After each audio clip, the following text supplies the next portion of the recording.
Now, Jeremy Corbyn has received the backing of one of the country's biggest trade unions in his fight for the Labour leadership. The Communication Workers Union said he was a leader for the millions, not the millionaires. In a speech to union delegates, Mr Corbyn pledged to ban zero-hours contracts and renationalise the Royal Mail, and he stressed the importance of unity within his party. In opposition, you can achieve quite a lot if you're united in doing so. I am determined that this party will take it to the Tories, will demand a different economic strategy, will protect the living standards and rights of those with disabilities, will invest in housing and will promote a growing economy within our society. Now, we had hoped to hold a television hustings tonight between the Labour leadership candidates, but that hasn't been possible. Hopefully, it will happen later in the summer. But as you can see, the Labour leadership challenger, Owen Smith, has joined us tonight. Good evening. Evening. Do you believe that for Labour to win the next election, you need to win over Tory voters and therefore fight from the centre? Or are there enough people on the left and the far left to win a general election?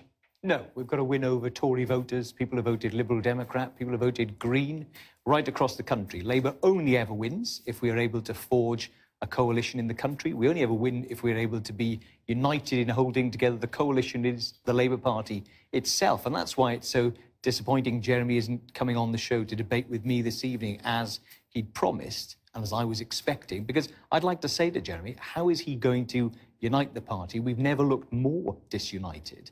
And it's never been, I think, more worrying for Labour that we can't go to the country and try and persuade people to vote for us and put their trust in us, because right now they've lost faith and I think we've lost respect in the country, and it's pretty desperate. So why do you think it makes sense to be on a platform more to the left of Ed Miliband?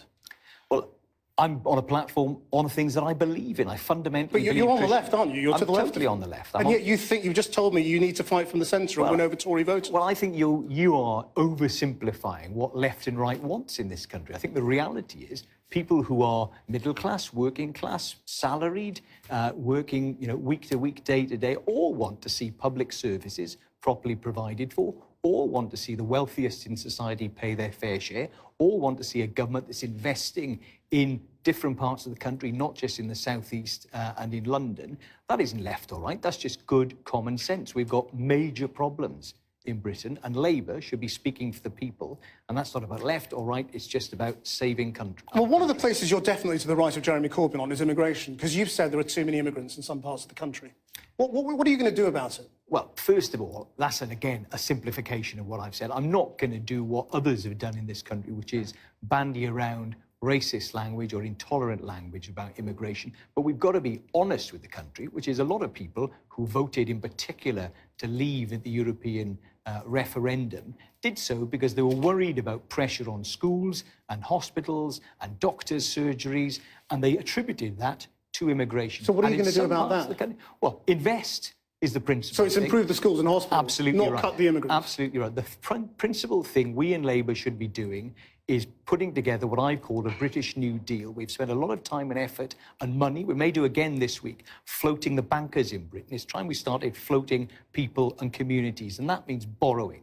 £200 billion worth of borrowing I advocate in order to invest. But just on the number of immigrants, before we get to public services, I mean, are you saying we don't need to cut the number of immigrants coming into Britain? Well, I'm saying in certain parts of the country, it's been a massive benefit for us to have high immigration. And in other parts of the country, it's definitely led to some pressure you want to cut them on wages. Well, I'm saying we need an honest conversation with people. Well, have an honest conversation with me then. Do you want to cut them or not? I'm having one. I'm saying in certain parts of the country, it's been a benefit. In other parts, it's been a So do you disbenefit. want, in the parts where there are too many, would you like to cut them? I would be going into the European Union negotiations right now, arguing for what I think the British people wanted, which is, yes, a greater measure of control over migration, plus the benefits of being a trading partner within the European Union. It isn't a binary choice. It's changing, I think, in lots of European What markets. about freedom of movement, then? Well, that's what I'm saying does need to be on the table. We need to be arguing powerfully across Europe that we need both our cake and to eat it. So you're like David Cameron. You want to be in Europe because you want to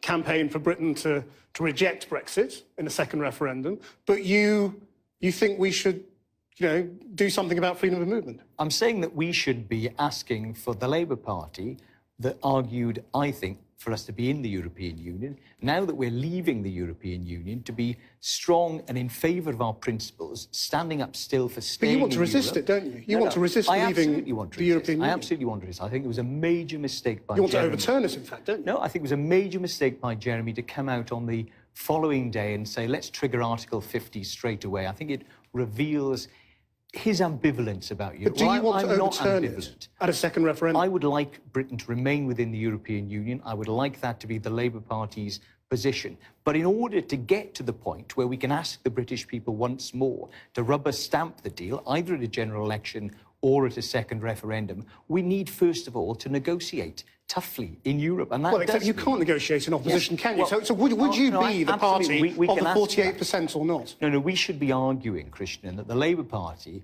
that has 9 million people who voted for it at this last election, and where 67% of those people voted to stay within the European Union, we should be arguing that Labour has a mandate and a right to sit alongside the Tories and negotiate. This is much bigger than party politics. So I think Jeremy didn't understand, I think, in arguing in Brexit. This has got the biggest consequences for this generation and subsequent generations of any political decision. It's bigger than any general election. It's bigger than any party. So Labour should be arguing really toughly at European levels that we want to both have our cake and eat it. Let's talk about whether you're ready for leadership, because you've had a couple of sort of rocky moments. You've said things that came out wrong, certainly. What were you thinking when you said you'd like to smash Theresa May back on her heels? I was thinking that the Labour Party's been a weak opposition in recent years. And we've sat by, whilst the Tories have privatised the NHS effectively, we've sat by where they've destroyed great institutions like Sure Start. But that's very violent language, isn't it? I mean, well, I have apologised for it, because I think it was... but where did it come from, the idea of smashing a woman politician back on her heels? Well, that's not quite what I was saying, because if you've seen the speech... That's what you said. If you've seen the speech, what I was talking about was smashing back Tory ideology, Tory ideas. It obviously wasn't intended to be referring to Mrs May in person. I'd never have dreamed. But people are wondering whether you're a bit unsound on gender, because you also suggested to Leanne Wood that she got more TV exposure because of her gender. Well, again, that's a misreading what actually happened. We were debating our relative... You said she gets on more because of her gender. Look, and she wasn't offended by it, and we were talking in a much more general sense. And obviously, my opponents, some of the people who are supporting Jeremy Corbyn, some of the people in the right-wing press in this country, will seek to blow out of all proportion anything that I say. I'm expecting that, Christian. This is a leadership contest. The stakes are incredibly high. But that's why I'm coming out, speaking to you today, making my pitch. I'll be doing it right across the country.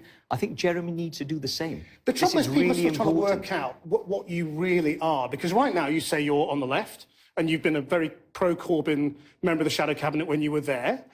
You were a great supporter of Ed Miliband, and you were a great supporter of Tony Blair. You were asked in 2006 whether there was anything other than the Iraq War you disagreed with him on, and you said no, there wasn't.